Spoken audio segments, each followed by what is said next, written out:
வாய் கூட அழுகின்ற பிள்ளைக்கு தானே பசி என்று பரியோடு பாலூட்ட வருவாள் உன் வீட்டு கண்ணாடி. ஆனாலும் கூட முன் வந்து நின்றால் தான் முகம் காட்டும் இங்கே. மனதுக்குள் பல கோடி நினைவுகள் இருந்தாலும் உதடுகள் திறந்தால் தான் உதவிகள் பெறக்கூடும். கோழைக்கு காதல் என்ன, ஊமைக்கு பாடல் என்ன. ஓ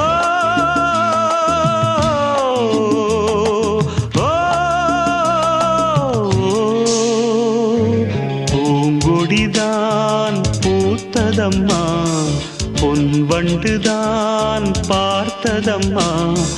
பாட்டெடுக்க தாமதிக்க வாடை காற்று